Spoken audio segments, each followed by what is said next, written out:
$750,000. That is the number buried in a freshly uncovered HELOC loan document that has the internet absolutely losing its collective mind right now. Kody and Robyn Brown, the last standing duo of the Sister Wives empire, have apparently leveraged their sprawling Flagstaff mansion to the tune of $750,000, and the timing could not possibly be more suspicious. This bombshell drops right as the explosive one-on-one tell-all episodes are airing, right as every financial tension between Kody and his ex-wives gets dragged into the spotlight for millions of viewers to dissect. Coincidence? Folks, I do not believe in coincidences when it comes to this family. The internet sleuths have been working overtime, and what they have uncovered is sending shockwaves through the Sister Wives fandom. We are not just talking about casual speculation here. We are talking about dedicated fans who have created detailed spreadsheets, consulted artificial intelligence, and mapped out a year-by-year prediction of exactly when Kody and Robyn might face complete financial collapse. The numbers they are coming up with are absolutely staggering, and honestly, they paint a picture that should terrify anyone living in that 7-bedroom mansion right now. Sources close to the situation are already whispering that this HELOC loan is a desperate move,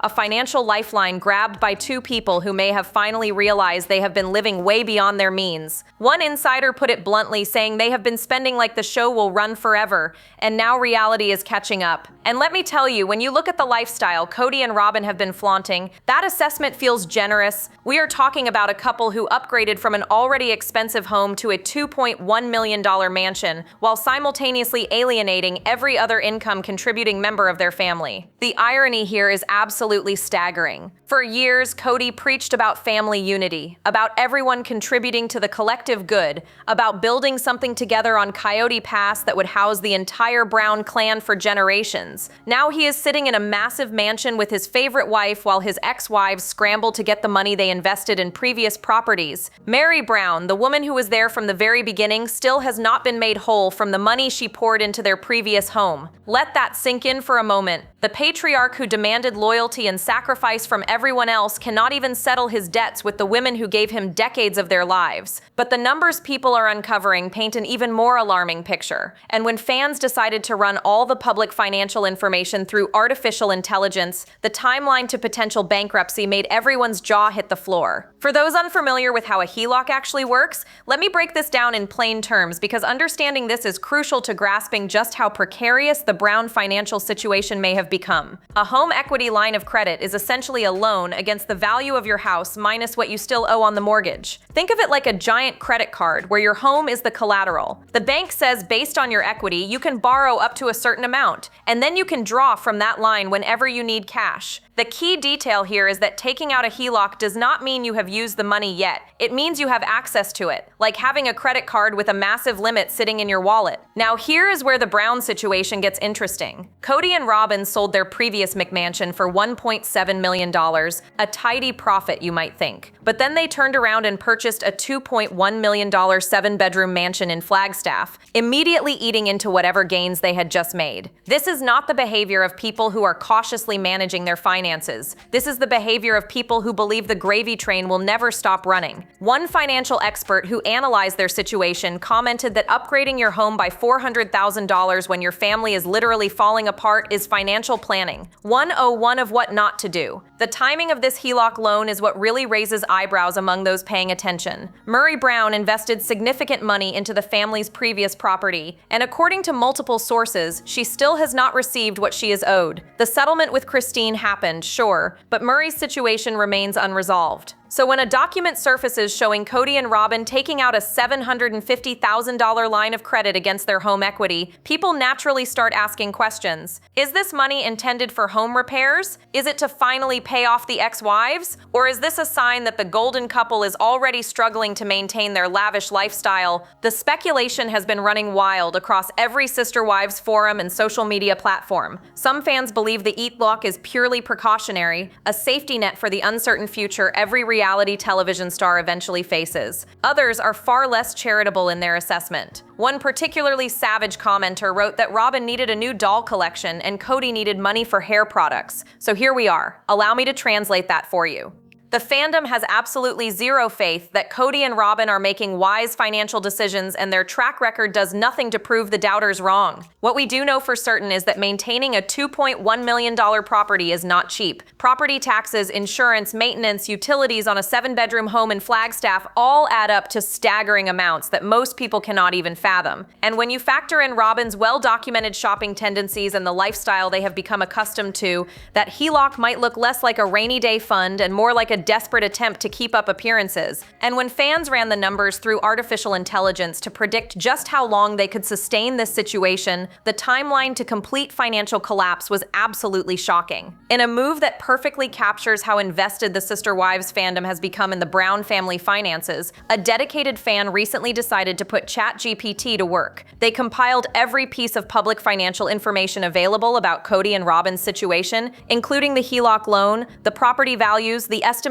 show income, and the visible spending habits, then asked the artificial intelligence to predict what happens next. The result was a detailed year-by-year breakdown that left people stunned, and honestly, if the AI is even remotely accurate, Kody and Robyn should be terrified right now. According to the ChatGPT analysis, within 3 years, the Browns could face foreclosure proceedings and complete bankruptcy. 3 years. That is not some distant hypothetical future. That is basically tomorrow in terms of financial planning. The AI mapped it out in brutal detail, starting with year 1, where the HELOC gets maxed out and credit cards start hitting their limits as the couple tries to maintain their current lifestyle despite dwindling resources. Year 2 brings crisis mode, with late payments becoming the norm, stress fracturing their relationship, and desperate measures being taken to keep up appearances for the cameras that pay their bills. By year 3 or 4, according to this analysis, they would be forced to sell the $2.1 million mansion, potentially under foreclosure conditions that would devastate whatever equity they have remaining. One observer summarized the prediction by saying the math does not lie, and the math says they are cooked. Now, is ChatGPT a certified financial planner? Obviously not. But the AI is working with real numbers and established financial principles, and what it spat out should give anyone pause. The prediction assumes that current spending continues and that income eventually decreases when the show either ends or reduces their participation. And that is not an unreasonable assumption. Reality television careers have expiration dates, and the Sister Wives franchise has been running on drama fumes ever since the family started fracturing. How many more seasons can TLC milk from Kody and Robyn sitting in their mansion while the other wives build separate lives? Sources close to production have hinted that even the network knows this cannot last forever. What makes the AI prediction so compelling is that it accounts for multiple scenarios. Even in the most optimistic projections, where Kody and Robyn tighten their belts and the show continues for several more seasons,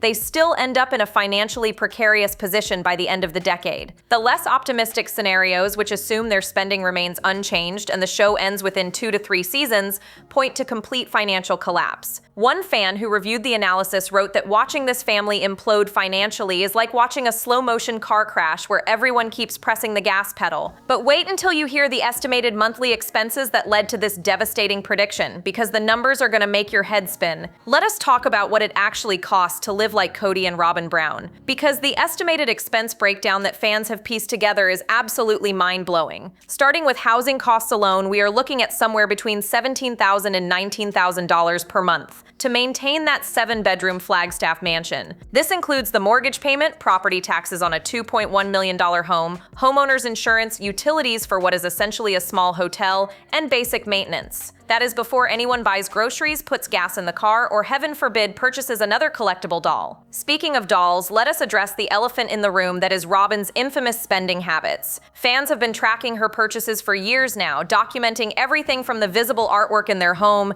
to the items she has been caught buying online. Conservative estimates put Robyn's shopping expenses at somewhere between $15,000 and $25,000 per month. And yes, you heard that correctly. For those keeping track at home, that includes the $500 to $700 dolls she has been spotted purchasing on Etsy, the constant home decor changes visible in social media posts, and what sources describe as a compulsive need to fill emotional voids with material purchases. One insider put it bluntly, saying, "Robyn shops like she is trying to win a contest nobody else entered." Then we have the costs associated with the kids still living at home and the overall lifestyle maintenance. With 4 to 5 children reportedly still residing in the mansion, you are looking at food, clothing, activities, and incidentals that add up to an an estimated $14,000 to $20,000 monthly. Recent social media posts have shown new four-wheelers on the property, suggesting that penny pinching is not exactly the current household strategy. Fans have noted that the family seems to acquire new toys and gadgets with alarming regularity for people who allegedly need a $750,000 emergency credit line. Add it all up and you get a number that should make anyone's jaw hit the floor. The total estimated monthly expenses to maintain the Kody and Robyn Brown lifestyle clocks in at approximately $53,000 per month. That is $636,000 per year, just to keep the lights on and Robyn's shopping addiction fed. Let that sink in for a moment. Most American families could live comfortably for a decade on what Kody and Robyn allegedly burned through in 12 months. One financial analyst who reviewed the fan-compiled data commented that this level of spending is completely unsustainable for anyone not actively printing money in their basement. The analyst noted that even wealthy families with diversified income streams and substantial savings would struggle to maintain this burn rate indefinitely. For a family whose primary income source is a reality show with an uncertain future, it borders on financial insanity. So how does that stack up against what they are actually earning? Because the income reality check is where this whole situation goes from concerning to absolutely catastrophic. Here is where the fantasy of Kody and Robyn's financial situation crashes headlong into cold, hard reality. Based on publicly available information and industry estimates, the couple pulls in approximately $900,000 per year from their various income sources, with the bulk coming from sister wives itself. Sounds like a fortune, right? That works out to roughly $75,000 per month flowing into the Brown household. For most people, that would be an absolutely life-changing amount of money. But for Kody and Robyn, given their spending habits, it is apparently barely enough to keep the ship afloat. Let us do the simple math here, because it is devastating. Income of $75,000 per month minus expenses of $53,000 per month leaves them with a surplus of $22,000. On paper, that looks manageable, but industry insiders point out that reality television income comes with massive tax obligations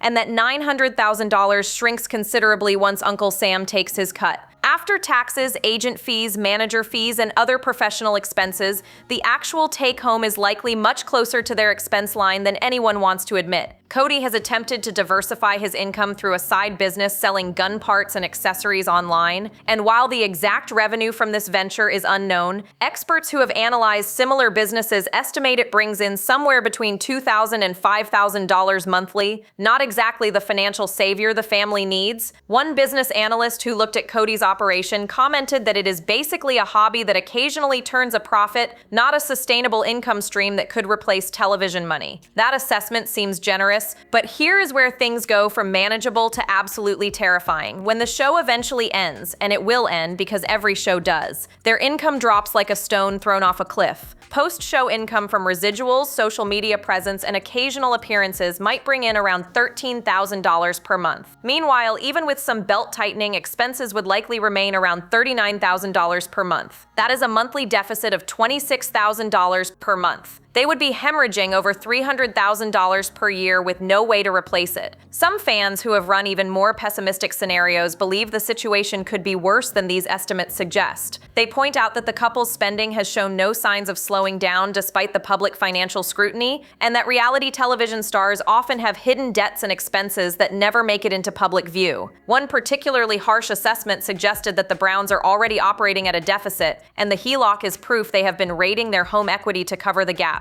That is a $26,000 monthly deficit waiting to happen, and some fans think it could actually be far worse than anyone realizes. The Sister Wives fandom has become absolutely obsessed with documenting Robyn Brown's spending habits, and what they have uncovered reads like a catalog of financial recklessness that would make any accountant break out in hives. Sharp-eyed viewers have identified Vladimir Kush artwork hanging in the Brown home, pieces that can cost anywhere from $10,000 to $50,000 each. They have cataloged furniture changes between episodes, new decor items appearing in social media backgrounds, and purchases that seem to materialize out of thin air on a monthly basis. And then there is the infamous doll collection. Oh, the doll collection. What started as an odd hobby has become a symbol of everything fans believe is wrong with Robyn's financial priorities. The collection is now estimated to be worth around $60,000, comprised of high-end collector dolls, limited editions, and custom pieces that most people would consider an absurd luxury even if they were millionaires. Robyn has been caught purchasing $500 to $700 dolls on Etsy,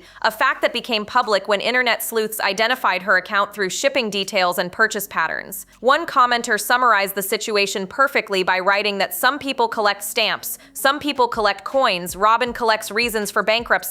The cultural commentary around Robyn's spending has become almost as dramatic as the spending itself. Fans point out what they see as a glaring hypocrisy. A woman who presents herself as a victim on television while apparently living like Hollywood royalty in her private life. Every episode where Robyn tears up about how hard her life has been is now met with screaming comments about the price tag of whatever is visible in the background. The public sentiment has turned decisively against her, with viewers feeling personally offended by what they perceive as financial irresponsibility flaunted in their faces. Internet sleuths have gone so far as to create timelines of home changes visible in the show, documenting when new furniture appears, when rooms get redecorated, and when expensive items show up that were not there before. The conclusion drawn from this obsessive cataloging is that Robyn treats interior decorating as a full-time hobby funded by money the family cannot afford to spend. One analyzer who compiled months of visual evidence estimated that the household spending on home goods alone exceeds $5,000 per month, a figure that does not include major purchases or the infamous dolls. Sources close to the family have described Robyn's shopping as compulsive and concerning, with one insider suggesting that it has become a coping mechanism for the stress of being publicly despised by former sister wives and millions of viewers. Whether that explanation generates sympathy or eye rolls depends on your perspective. Personally, I find it hard to feel sorry for someone drowning their sorrows in limited edition collectibles while their husband's ex-wife still has not been paid what she is owed. But not everyone agrees that Kody and Robyn are heading for certain financial doom, and some defenders have raised points that deserve consideration. In the interest of presenting the full picture, we need to acknowledge that not everyone believes Kody and Robyn are 3 years away from bankruptcy court. Some fans and financial observers have pushed back against the doom and gloom predictions, arguing that the analysis relies too heavily on assumptions and ignores several important factors that could change the equation entirely. The most significant counterargument centers on the Coyote Pass property and the previous mansion sale. The Browns have been sitting on Coyote Pass for years, that large plot of land in Flagstaff that was supposed to house the entire plural family before everything fell apart. The property has value, potentially significant value, that does not show up in the monthly income versus expense calculations. If Kody and Robyn sold their stake in Coyote Pass, they could inject a substantial sum into their finances that would completely change the bankruptcy timeline. One defender pointed out that they are not poor people with no assets. They are people with money tied up in property. Additionally, the financial settlement with Christine has already been completed. Whatever she was owed from the family properties has been paid out, removing that obligation from Kody and Robyn's plate. Yes, Mary's situation remains unresolved, but the total outstanding obligations to ex-wives may be smaller than the pessimistic analyses assume. Some fans have speculated that Mary's payout might be tied to conditions that have not yet been met, or that private negotiations are ongoing outside the public eye. The HELOC itself is also worth examining with less panic and more nuance. Having access to a $750,000 line of credit does not mean you have spent $750,000. It is entirely possible, some would say likely, that Kody and Robyn set up the HELOC as an emergency fund or to facilitate an investment opportunity, not because they needed the money to pay bills. Smart financial planning often includes having credit available for unexpected expenses or opportunities. One financial advisor noted that wealthy people take out HELOCs all the time for reasons that have nothing to do with desperation. Furthermore, after decades of reality television income, it is reasonable to assume the Browns have savings that are not public knowledge. While their visible spending is alarming, we do not actually know what their bank accounts look like or what investments they may have accumulated over 17 seasons of national television exposure. Some defenders argue that the couple is more financially savvy than the edit suggests, and that the appearance of reckless spending might be exactly that, an appearance, but even the most ardent defenders have to admit one undeniable truth about Kody and Robyn that changes everything about how we view their situation. The fate of Kody and Robyn's finances ultimately comes down to one question that nobody can answer with certainty. How long does sister wives continue? And what happens when when the cameras finally stop rolling. Because regardless of how you view their current situation, the show is the engine that powers everything, and engines eventually run out of fuel. Here is the good news for the Brown household. Season 21 has already been filmed, meaning the show is not going anywhere in the immediate future. TLC has invested too much in this franchise to walk away overnight, and the ratings, despite years of controversy and fan outrage, remain surprisingly strong. The network has discovered something fascinating about human nature. People will absolutely tune in week after week to watch a family they cannot stand make decisions they find infuriating. Hate watching has become its own genre, and the Browns have mastered being hate-watchable. Suki, the host of the recent one-on-one tell-all specials, does not seem concerned about cancellation based on her recent comments. Industry insiders point to the viewer engagement numbers and suggest the show could easily run for several more seasons if the drama continues to deliver. And with Janelle and Christine becoming increasingly popular while Kody and Robyn become increasingly despised, there is a built-in conflict engine that practically writes itself. One producer source commented that they could milk this divorce aftermath for years if everyone keeps doing interviews. But here is where it gets wild. There is genuine speculation from people familiar with the production that Kody and Robyn might take another wife to keep the show fresh. Yes, you read that correctly. The theory goes that with the original sister wives all having moved on, the show needs new relationship dynamics to sustain interest. What better way to generate seasons of content than introducing a new wife into the Kody and Robyn situation?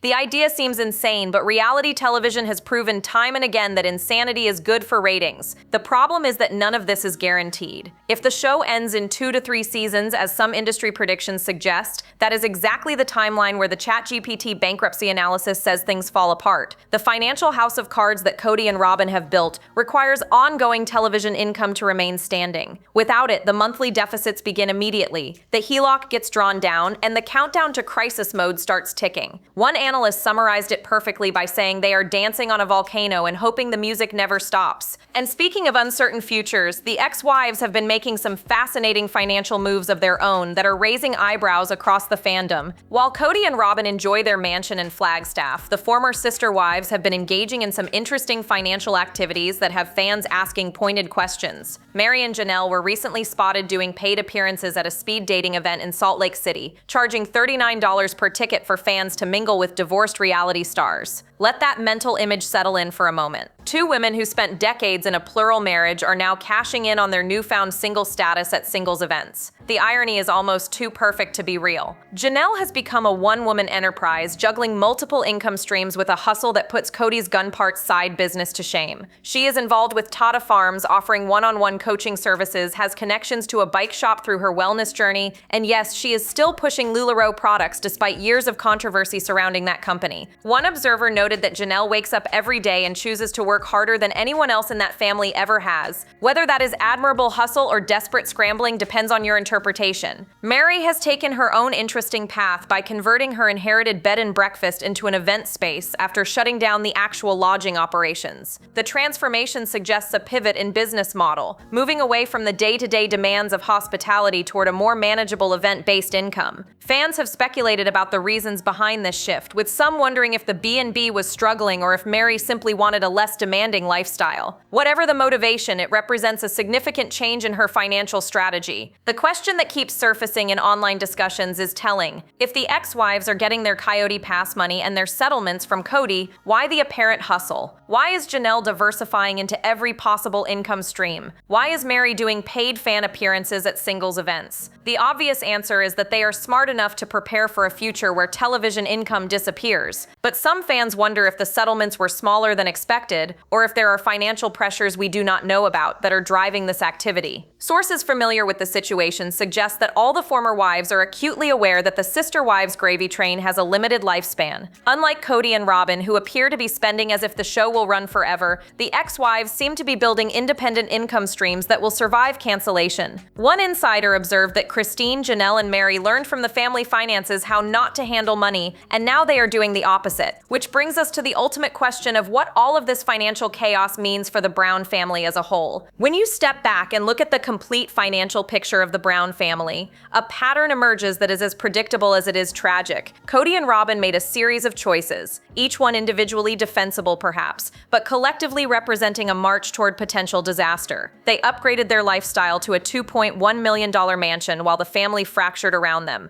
They maintained spending habits that required ongoing television income to sustain. They prioritized their own comfort while financial obligations to former family members remained unresolved. And now they find themselves dependent on a reality show that cannot last forever, while their expenses show no signs of decreasing. The bankruptcy timeline that ChatGPT predicted may be overly pessimistic, or it may prove to be optimistic. Financial predictions are notoriously unreliable, and the Browns have surprised people before. Maybe they have secret savings. Maybe they will sell Coyote Pass and stabilize their situation. Maybe Kody's gun parts business will unexpectedly explode in popularity. Maybe a new wife will inject fresh drama into the show and extend its lifespan another decade. Stranger things have happened in reality television, but the fundamental truth remains. A family that once preached about love being multiplied and not divided is now fighting over every dollar from properties they once planned to share. The man who positioned himself as the patriarch of a spiritual movement based on plural marriage is now down to one wife, a mountain of expenses, and a $750,000 line of credit against his home. The woman who arrived as the fourth wife and was accused for years of being the favorite has apparently spent that favorite status into a financial corner that gets smaller with each passing month. The irony cuts deep when you remember the early seasons of Sister Wives. 4 wives supposedly working together, multiple incomes flowing into a shared family pot, dreams of building a compound where everyone would live together forever. Now look at where they are: Christine thriving independently, Janelle hustling across multiple businesses, Mary transforming her inherited property and moving forward, and Kody and Robyn sitting in an expensive mansion with a HELOC loan and a countdown clock ticking toward a very uncertain future. Whether that future involves bankruptcy, foreclosure, or an unexpected financial rescue remains to be seen. But one thing is absolutely certain: the Sister Wives' financial chaos has only begun to unfold, and watching Kody and Robyn navigate what comes next will keep viewers glued to their screens, even if those viewers are rooting for karma to finally collect its due.